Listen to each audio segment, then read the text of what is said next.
Hey, General Contractors, welcome to another episode of the Topping Off podcast, where we interview remodelers, contractors, and other interesting and fun people in the contracting world to find out what makes them tick and what they're up to. So today we are joined by Bill Varian of Varian Construction in Naples, Florida. Hello, Bill. Hi there, good morning.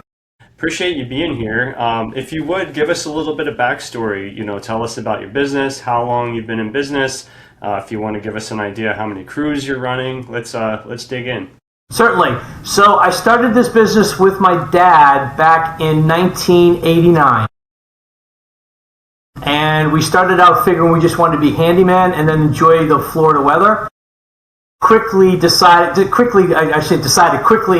got a restaurant remodel. Then it was a home remodel. Before we knew it, we were full-fledged GCs. So we've been doing houses, light commercial, lots of condos. Our community has a lot of condominiums. We've done, again, commercial, residential, remodels, additions. We've probably built 15 new homes in that 35 plus year period. My dad passed away about 5 years ago, but he was with me almost up till the very end, working with me. So, and now I have a 22-year-old son who is maybe stepping in. We'll see where that goes, but he's joining us, Right now, I do have a 5-man crew, and we sub out the balance of our work and just manage really and pick up loose ends. Awesome, fantastic. So tell us about sort of you kind of mentioned a broad spectrum of work that you're doing. So do you have an ideal customer? You have a target market?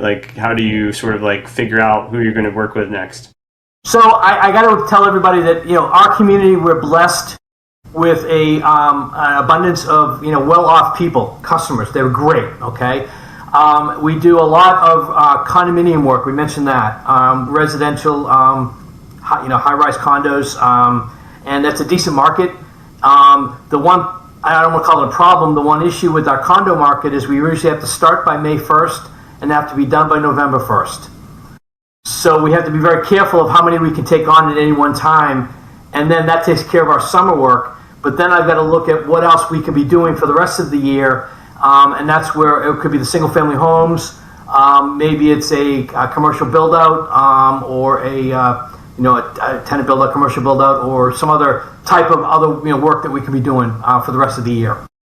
So if I have an ideal client, it would be we fall into these condos, and they're usually retired or semi-retired, and they know what they want, which is great. And again, we have a limited time frame, so they don't have all the time in the world to choose their products either, which keeps it tight, Sure. And I think it's worth mentioning, we discussed briefly before we started the episode, but your family originally lived in Boston and owned a bar, and then you found your way to Florida. So was that weather related, or what caused the change? So here's the basic life story, all right? So my dad immigrated to this country in 1957 from Ireland, and he was a bricklayer. That was his trade. Got into the Boston market, again, was in some of the buildings all over Boston, and his two brothers and himself, they had a construction company. So growing up, I was always around construction.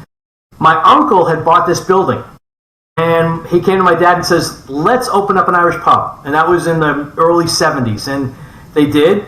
For 10 years, they owned that pub. And then after they sold it, which was the mid-80s, and I was finishing up college, Mom and Dad had actually sold everything and moved to Florida. They found Naples. After about 6 months, my dad called me and says, hey, I am bored. This retirement thing ain't working for me. Why don't you come on down? Let's see what we can do. So I kind of followed Mom and Dad down here. I looked around and I'm going, this is pretty good. And that was 1988 when I came down. It was 89 when we really started the business. And other than going back for visits, I haven't really even thought about going back to Boston since then. Sure. Yeah, especially after a winter like the one we just had. I don't blame you a bit. Yeah, I can, everyone talks about the heat of Florida. Believe it or not, you get used to it, and it's much better than it being cold. And I can remember many a day where I couldn't feel my toes or my fingertips as I'm out there working with a pouch on. I'm like shivering. I can deal with the heat. Now, Southwest Florida over the past few years has been one of the fastest growing markets in the country. So how has that have you seen homeowner expectations change in terms of what they want? I know we talked about your condo clients, but like, has that always been like that? Has it changed? So yeah, I think we can always say, there was that COVID incident in 2020, right? And we can all talk about before COVID and after COVID, right? And everybody talks about like the migration from all over the country to Florida, Texas, wherever they were. But I can speak Florida particularly. I mean, we just saw a wave, and the floodgates have opened up and really haven't slowed down. And again, they're coming down. So I'm assuming the assumption is they've sold their properties up north, so they've got the cash in hand. They have, they know what they want, which is great. Like I mentioned that earlier. And we just take care of them, and some of them are very unique. Some have unique, insights and little details they want. But that's what we look at. Oh, nice. And if I read correctly, you often refer to future-proofing homes. Is that correct?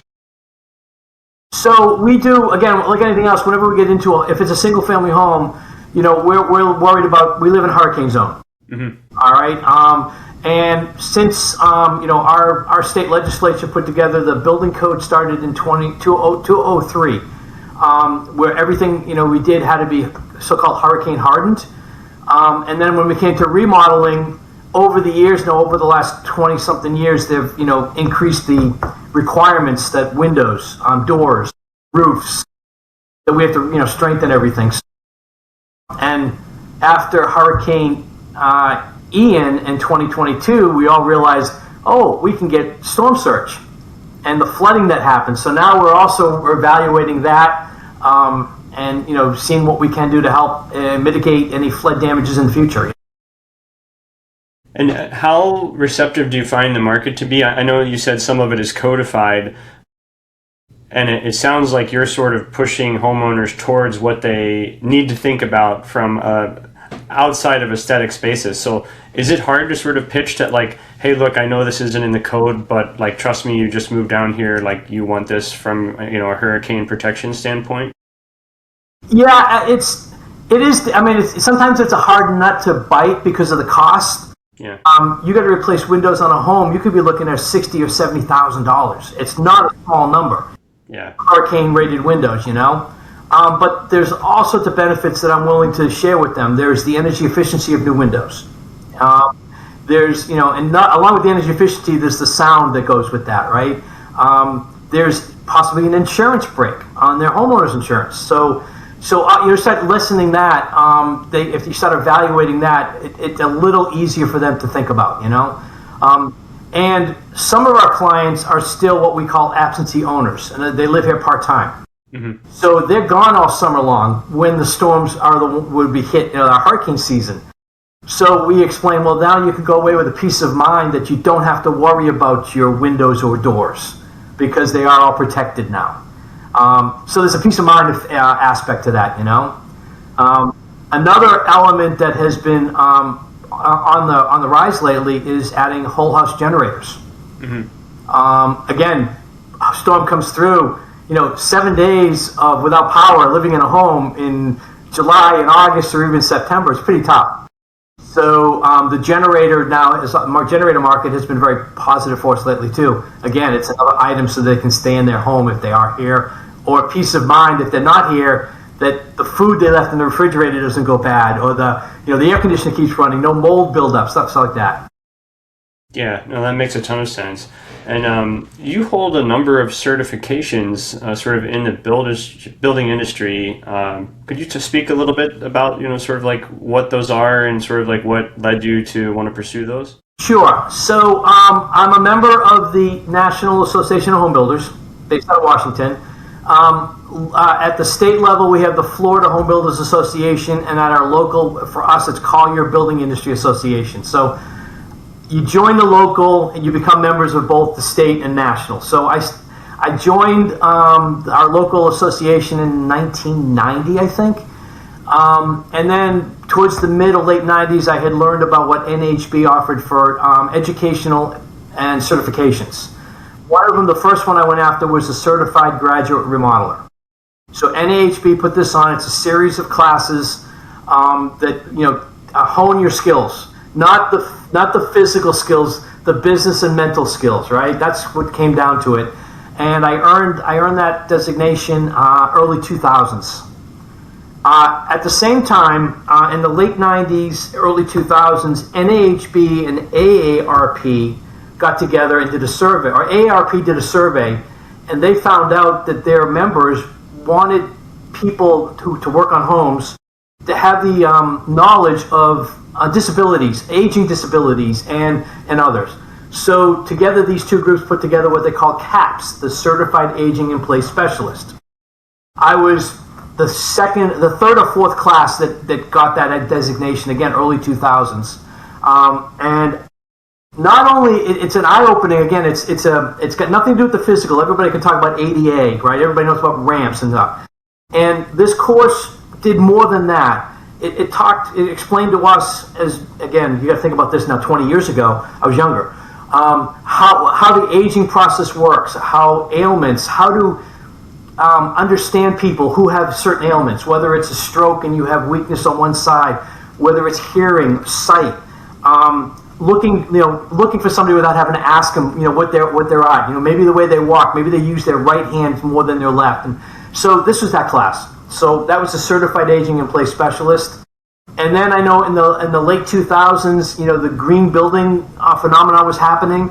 So they offered this green professional, certified green professional. And then I went ahead and I got that designation. And then as I was going through all of that, then I actually got certified as an inspector to teach those classes. And I did that for 8 or 10 years throughout the 2010s and into that area.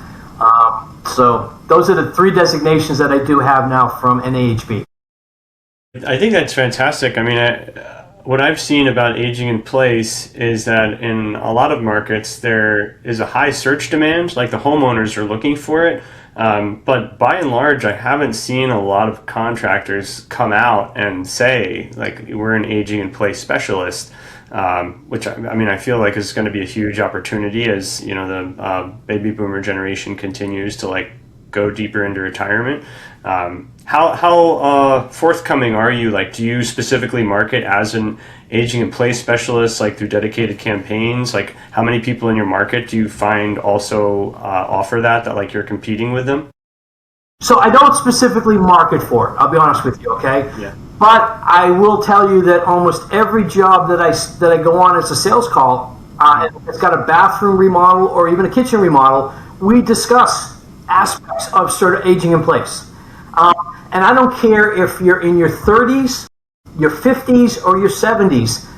Little things, and nobody thinks about this, but having a grab bar near your shower or bathtub when you get in and out. Floors can be slippery, you're wet, you could slip a little bit, right?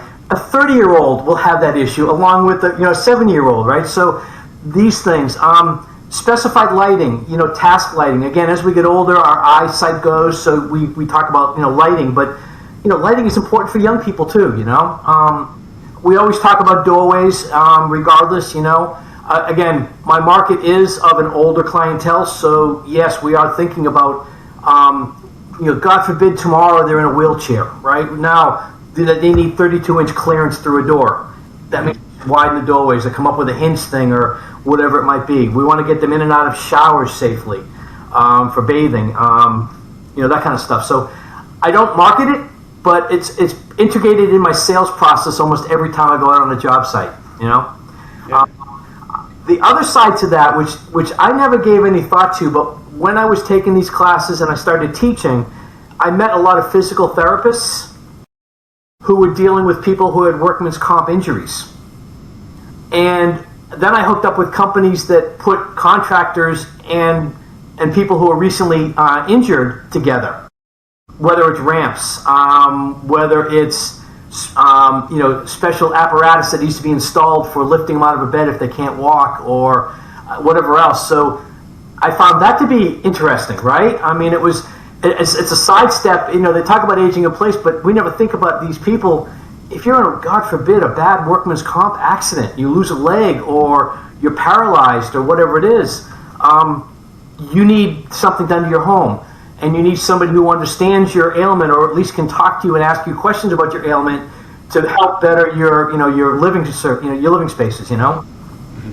So it had a huge aspect to me. It changed my thought process a lot, and I use it daily.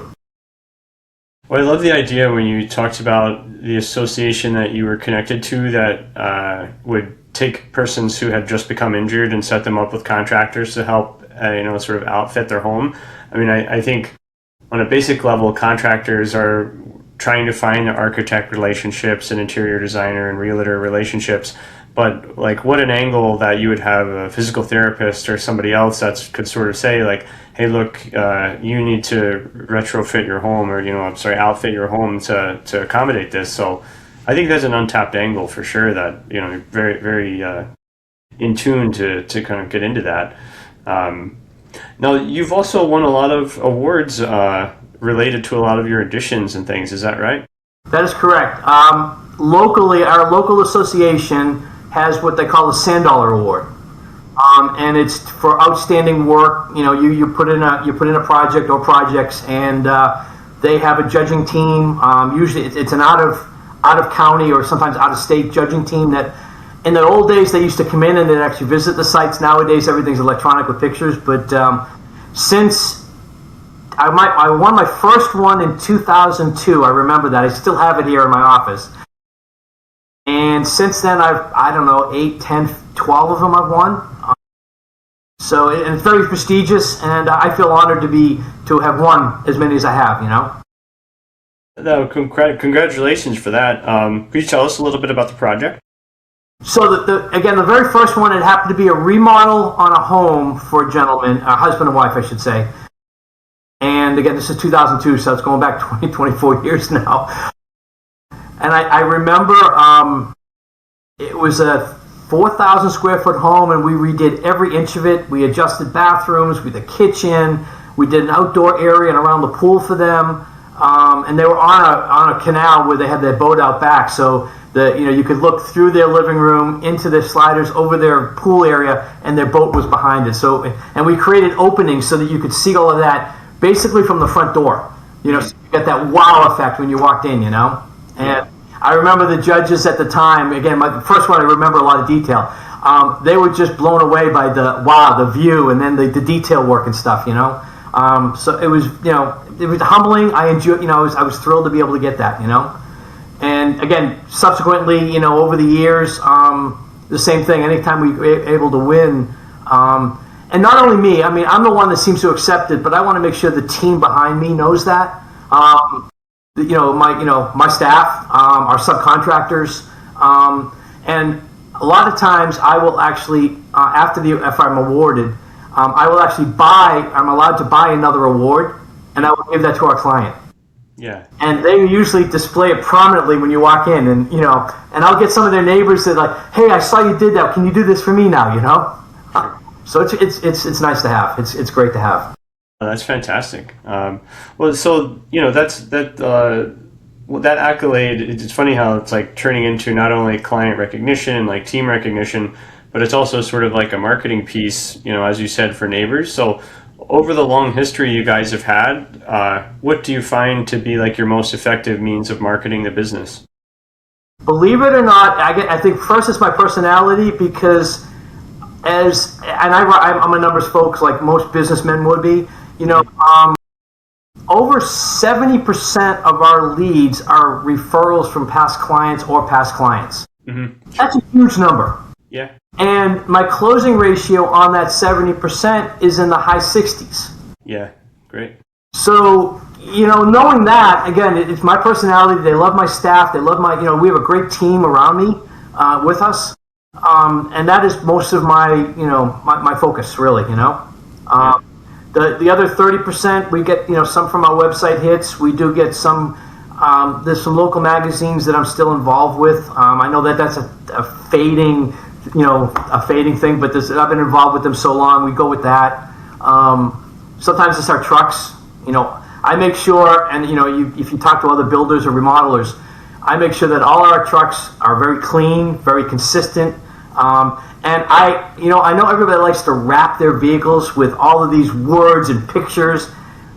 I have kept it simple, and this is something I learned a long time ago. It's got my name, my website, my phone number. You want information? Call me, right? But we don't get too, I don't get too crazy on our trucks either. But they all look clean. We have usually it's funny. We have a weekly cleaning period. I said, guys, come on in. I'll spend the money. Come on, an hour early. Let's wrap it. Let's clean everything, before we go out. That's great. It's funny through the NAHB. We have an episode coming out next week with a man in Richmond named Leo Lance, who he claims that he was the first one to truck wrap. Which if so, that's amazing. And then I met a man in Connecticut who he says that he was the first person to do yard signs.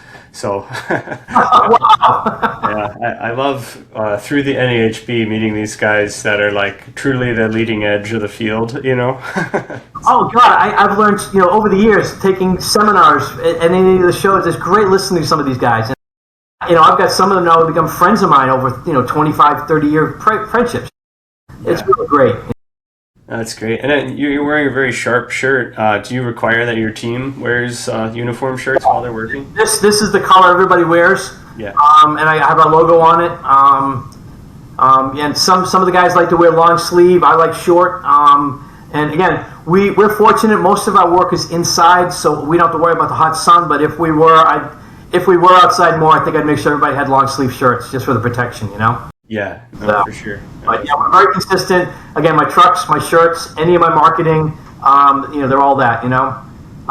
This logo, I updated in 2020, I think. Okay. And it's funny, when I started a business, the logo I had Varian, but and my name is William J. WJ, so I had a V with the WJ between. Mm-hmm. And I actually originally did it in high school. I created that logo in high school, and then when I started this business, I'm like, I think it works. And when we come up with the colors, I like these red and blue colors, and away we go. But that's cool. It was like a high school art project or something like that, or like what were you? In high school, I had a graphic arts class. Okay. One year, my sophomore year, and we, at that time, we learned about printing, we learned about logos, we learned anything to do with with promotional stuff that whole year. Mm-hmm. It was an interesting class, and I look back now and I'm going, how lucky I was to have taken that class, For a formative class, that's awesome. You have to reach out to your old art teacher. Yeah. Yeah. Now, something else I know that you guys are kind of famous for is being able to work with difficult pieces of land. Am I getting that right? We have, we've worked in all sorts of different areas. We have a lot of restrictions in some of our communities that we work in, and sometimes we're only allowed to have 1 or 2 vehicles at a time on a property. Mm-hmm. And if anybody out there knows, there are times when you might need to have 10 or 15 guys on a site. Mm-hmm. And what do you do if you only have 1 or 2 parking spots? Yeah. So we've kind of figured out a way. We have to schedule differently. We have to carpool. We have whatever we have to do. But we figured it out. Yeah. In terms of like overall challenges, you've got a long history. So what would you say has been your greatest challenge, and what would you say are kind of like the recurring challenges that are just kind of like part of the game? Probably skilled labor, right down the line. I'm now in my early 60s, okay? And I know that I don't have that many more years ahead of me, right? I'm still able, but I don't know who's behind me. Like, I don't see the vast skill levels behind me. God bless my dad. He was so smart when it came to that. And I took a lot of his abilities as he taught me, Yeah. But skilled labor is one of them. And it probably has been that way for quite a while that I can remember, I'm lucky. One of my carpenters has been with me over 30 years. Okay? But now he just turned 65, and he's asked me to go part-time because his body just can't handle the rigors of an 8-hour day, Yeah, sure. But, great. I'm glad to have him, but 30 years, people don't stay with companies that long anymore, Right. It's a testament to you doing something right. Yeah, I guess it is. Yeah, it is. Yeah, he's been really good to be with. And we've been fortunate, again, our subcontractors, most of them are with us 8 or 10 years now. Mm-hmm. So we've got good, continuity at least there, Sure. You never know, we never know what the market's going to be like. Mm-hmm. So I am always, I'm very optimistic, but I'm also very cautious whenever we look at the year, Sure. What's it you're going to bring, but every now and again, the phone keeps ringing. So, okay, let's keep going, guys, Right. Yeah. No, I guess what is like an average number of projects throughout a year that you guys are doing? I would say we probably do 30 to 40 a year. Okay. But they range, on our high end, last year we did an addition that was 1.2 million. Mm-hmm. That was on the high end. But we did a couple of smaller projects that were like 3,000 and 4,000. So, when you mix that all together, 30 doesn't seem like, that much, it isn't like $31 million jobs. It's not. They're all over the place, Yeah, yeah. Well, a lot of times what I hear is that those smaller jobs are a great way to keep past clients warm, so they're more likely to give the referral. Or honestly, it's almost like if you're going to acquire a new client and you're going to pay to market to get a client, you could take a small job to get the client, and then they need a bigger job in the future, and it pays off. So it's kind of subsidizes your marketing, basically. So let me give you one example of that. Okay, so 2022. I had this gentleman call me. He had this little, what we call a lanai, sunroom, whatever you want to call it, depending on what part of the country you're in. Mm-hmm. 7.5 feet by 16 feet. So it's a small little sunroom. We call it a lanai. Mm-hmm. And he wanted to put some ceiling wood, put some trim on the ceiling, and put some new flooring in. And I don't know, it was 6,000-ish, something like that, And I'm like, okay, I'll take it, Mm-hmm. So he was on a second floor condo. The complex was right on the beach. He was the furthest most condo. He had a gorgeous view of the Gulf of Mexico. Mm-hmm. Come August or September of 22, we got Hurricane Ian came in. The 10 units on the first floor all got thoroughly destroyed. What I didn't know was this gentleman was actually on the board of directors for that complex. Had such a great experience with us, convinced everybody else on the board that they need to hire one contractor to rebuild all 10 units. So he introduced me to one of the other board members who was responsible for the insurance and putting this thing together. And without charging them, I probably spent 40 hours just giving them advice to get through the insurance process, okay? Well, it turned out that $6,000 job, knowing that guy, worked out to be a $4 million project when you got all 10 units.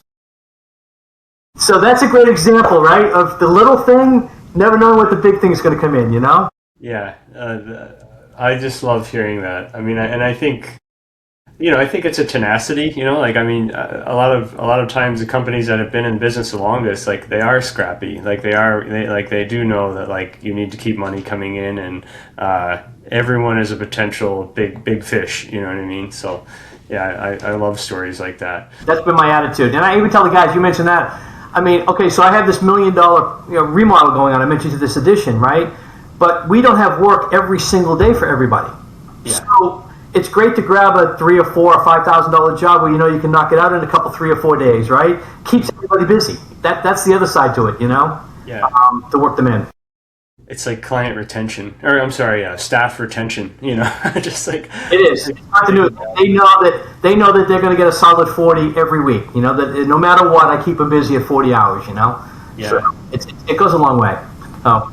And are there particular services that are your favorite to deliver? Is there I don't know, I guess sort of, even if it's like what's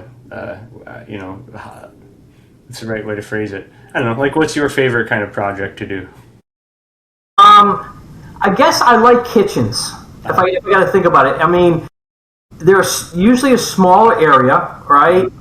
And you have a lot that goes on in there, and you can make a huge factor, a wow factor, if you want to call it. When you transform it. Most of the time, and our lifestyles. At least I got to take my market here. In the 50s, 60s, 70s, and even the 80s. They built homes with compartments, a kitchen compartment, a dining compartment, a living compartment, right? There were all these little rooms. Well, you get into now our lifestyle down here now. You want the whole place opened up, so any kitchen all of a sudden requires taking walls down, and now you're doing the kitchen and dining room, or the kitchen and the living room is a combo. But again, you can make so much of an impact with just new cabinets, countertop, and appliances, and you're like, it's just amazing, So I would say kitchens. Nice. What kind of, I guess for like a contractor that's newer to the business and getting started, like what would be some of your advice that would, sort of lead them on the right path? I mentioned our associations. Mm-hmm. Start with the local. Again, 30-something years ago, I didn't know the goodness of an association, but it's important. Mm-hmm. On the local side, they're the ones that are talking with the building departments and maybe the local, whatever the local government setup is. For us, it's commissioners, but it's the local guys, and they're looking out for us. You've got the state guys, the Florida home builders in my case, and again, they're looking for state issues, right? And again, you work. I learned by joining the local and understanding the three levels and what the benefits were. It was amazing. I tell everybody again. I joined that association, and at the time they had a plans room. Now, for all of those who don't know that, nowadays everything's electronic, but we used to have these rolls of plans, right? And an architect or a builder or even an owner would put those plans in this room, and then you could go in and put an estimate together and send it to somebody. So that was one of the reasons I joined. But then I realized, oh my God, look at all the other stuff that they offer, So I would tell somebody to think about that, and use those associations and the designations or the education that they offer to help you learn the business side. As a remodeler, and I think you could talk to almost any remodeler throughout the country, we started out with our hands, right? We are good with our hands. We decided we can do this, but we are not good businessmen, or we weren't, Mm-hmm. It's through these educational courses and listening to other remodelers. I hate to say I'm one of those ones now that teaches people, right? But you learn. But anybody new starting, they've got to understand. They know the physical side, the hands-on, but they really should understand the business. And an association can help, or in my case, it was the association. Yeah, I mean, it's so funny you say that. I mean, even when we were looking for guests for the podcast, it's funny how so many people say, like, I'm interested, but I'm so busy. So a lot of the guests that we have are the ones that have been successful businesses for decades, and they prioritize and say, like, hey, look, yeah, I'm busy, but like being able to talk about my business is always like something that helps. Like, it helps me articulate what I want to communicate about my business, and obviously, like, people get to hear a side of our business that, like, is more than just an ad or more than something else. So I've really been humbled by the caliber of people that I've met through the NAHB. It's that's great. It's great advice. So the other item you brought that up, and it's good. You need to be able to balance work and home, mm-hmm. and be very careful. I will admit I had a couple of stints where I was so focused on work that I forgot about the family, and you can't do that. Sure. Yeah. And now, like I said, I have a great balance now. I've had a great balance for many, many years. I made sure I was with my kids through all of all of my kids are growing and out of the house now. But I was with them on the softball games and the soccer games, and I won't take phone calls after 5:00 at night. Yeah. I'll let it go to voicemail. Sometimes I will listen to it to make sure it's not an emergency. Anybody new going into it, they've got to realize they've got to set some ground rules. Otherwise, the business will run them, and it won't work for them. I talked to one of my clients the other day. He's a young guy, just had his first kid, and he was so visibly tired when we talked. And I said, buddy, it does get better. I want you to know that. Yes, it does. Yeah. What in terms of other sort of like advice for newcomers, where would you say is like one of the easiest ways in a project for things to go sideways that they should look out for? I would say, subcontractor expenses. Mm-hmm. Again, if you get busy and you're putting an estimate together, and you're like, well, I think the electrician was $4,000 for that last job. It was similar, and you get him in, you have him to do the work, you don't pay attention. Next thing you know, he's at $8,000, and you have no way of getting that money back. Yeah. So you got to be careful of that, and of course your own internal labor. Keeping an eye on that. As a business owner, and it's funny, I've gone through this. I remember thinking about, I can hang a door in 20 minutes. I know I can. So you start bidding that way. But you realize you have a carpenter on site and it might take him 50 minutes. Nothing wrong with that, but he's not thinking like you, right? The quicker I get out, the quicker I get paid. He's not thinking like that. He gets paid it doesn't matter, right? Yeah. So everybody's got to realize that that they got to anticipate what the labor costs will be, and don't think about it as how I can do it. You've got to realize how they can do it, and understand that. And as long as you bill for it, that's fine, Sure, yeah. No, that's definitely great. And you've talked a lot about the importance of being able to operate your business. Sort of where did you get your experiences? Did you hire business coaches? Did you take classes? Like, how did you equip yourself with those skills? So I will admit that NAHB has a program called the 20 Club. Mm-hmm. And I joined, again, it was called when it comes to NAHB, they have clubs for builders, developers, remodelers. So I joined a Remodeler 20 Club. And the amount of information and education and friendships that I got from that club was just amazing, and it's funny, I was part of that club, and then locally I was asked to join the leadership ranks to eventually become president of our local. So I was able to go back and talk with all of my club members who had done that. And they gave me advice of what to be careful of. Because most of the time when you become president of a local or president of a state, or your time is taken away from your business, and you got to, most people wouldn't think about that. So the 20 Club for me was huge, helping me. And then, of course, I mentioned to you earlier about the classes that I started taking. If you don't have time for the classes, attending trade shows.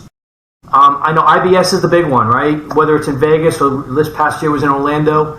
Our market, we have SEBC, the Southeast Builders Conference. That's every July up in Orlando.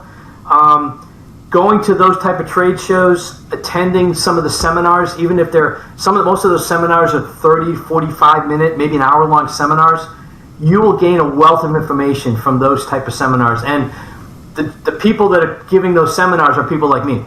That have been asked, either we've presented something that we would like to, pass along to people, whatever it is. But those are vital for anybody. And you mentioned trade show. Do you guys go to home shows in your area? I guess we're a little, as far as our Southwest Florida area, which would be like Charlotte County, Lee County, Collier County. That's our strip. We really don't have any of those home shows. Locally, we had them for about 3 or 4 years or 5 years, and I always had a booth and did very well with them, So the only real shows that I could go with are the SEBC, like I mentioned, which is in Orlando in July, usually in July.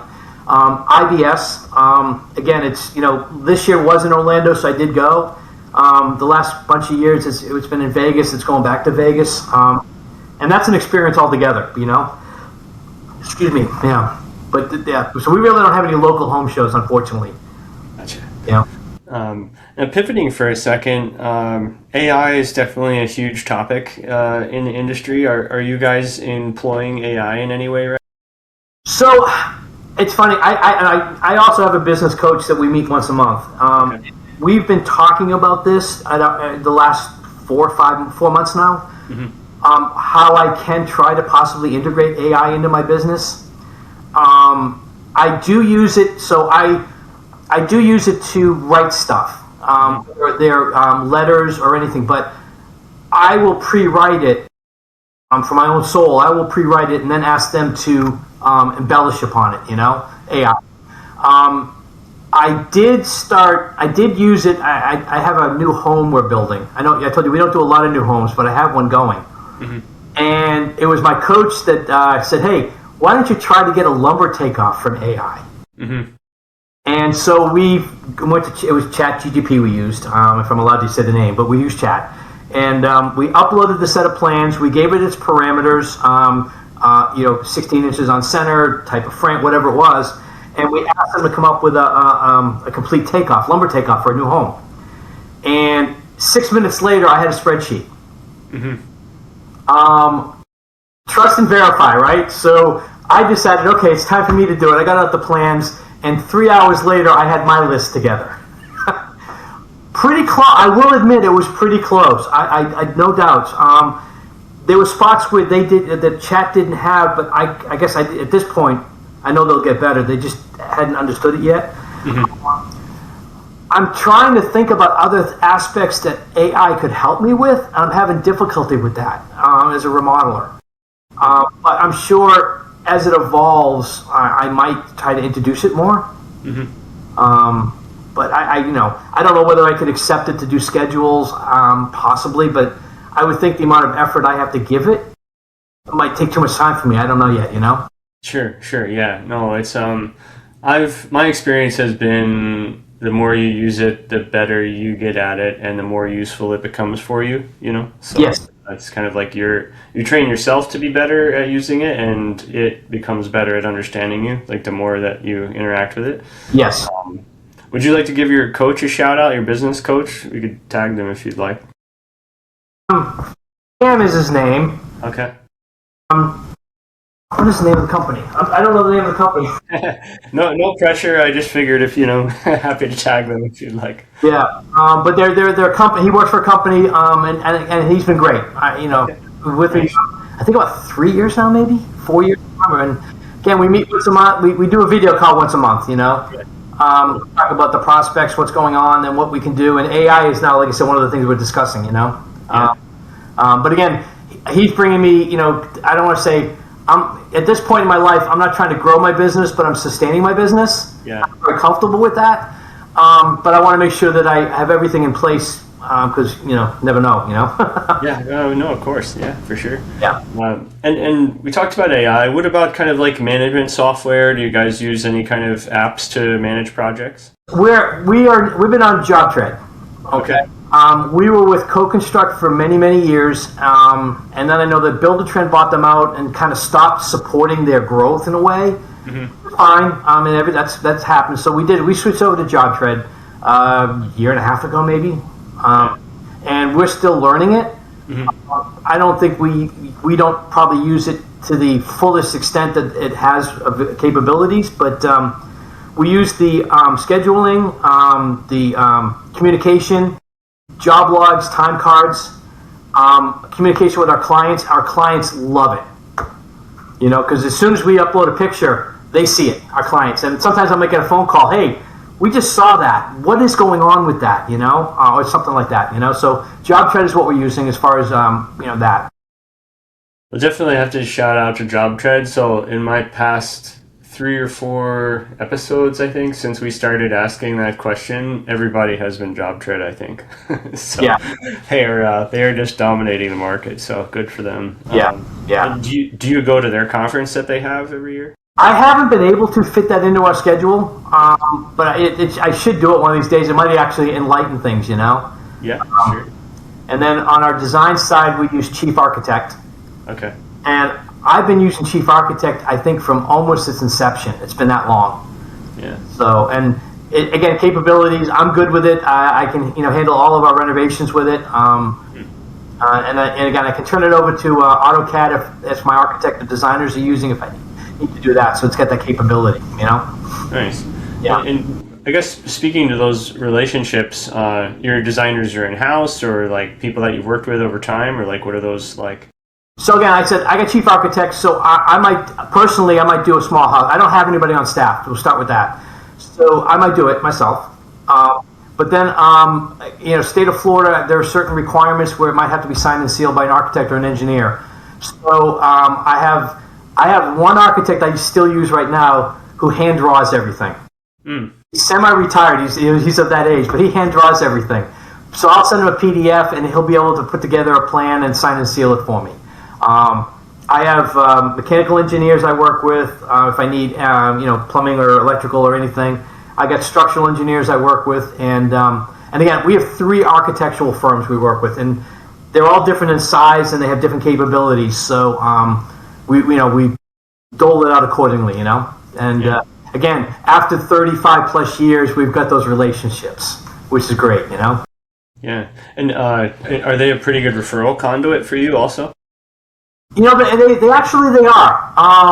Especially Brooks, the architect that still hand draws. Again, I met him originally in 1997, so almost 30 years ago now. He was working for a bigger firm at the time, then went out on his own, and we've done quite a bit of work that he's brought in for us. He's recommended us. So it's always a resource, absolutely, a referral resource. Yeah, nice. Yeah. Well, I think we're about ready to land it, which we always do ask one question at the end, which is, do you guys have a topping off tradition when you complete the structure of a project? Ooh, good question. I think we probably do. Again, we like to welcome, again, I mentioned to you earlier that sometimes our absentee owners, they're up north and they come in. So, we like to, bring them in. We like to have, maybe some flowers for them. We also ask them if we could have it professionally photographed. Mm-hmm. And if that's the case, then if they allow it, again, I don't want to just presume that they'll, we always ask. And then we may have, we might allow them that we'll have one portrait that they may really like, and we'll frame it and give it to them, And they appreciate that, I like that. It's your celebration is like facilitating the client to celebrate. That's nice. Absolutely, yeah, absolutely. And again, like anything else, then we have our follow-ups with them. Usually a 30-day follow-up. Hey, how's everything going? And we just get rave reviews most of the time. So we're thrilled about that. Yeah, that's nice. That's very good. I like to hear that you do celebrate something, because I think we're about 50%. A lot of people just say, we're on to the next one. Like they don't kind of like have that moment, Well, again, like I mentioned to you, again, I've got to look at that 70% referral rate from past clients, right? I mean, sure. That's important to me. Yeah. So how do I do that? How do I keep that there, right? That's part of it, Absolutely. That's awesome. Yeah. Well, Bill, this has really been fantastic. I mean, you've shared tons of knowledge about your decades of your company's history, and I want to thank you certainly for taking the time to do that. Where can people find you? Again, we have a website, varianconstructioncompany.com. In fact, we'll be rolling out an upgraded website in the next 10 days to 2 weeks with a lot of nice elements in it. Our phone number, our office phone number, 239-514-0103. Feel free to give us a call.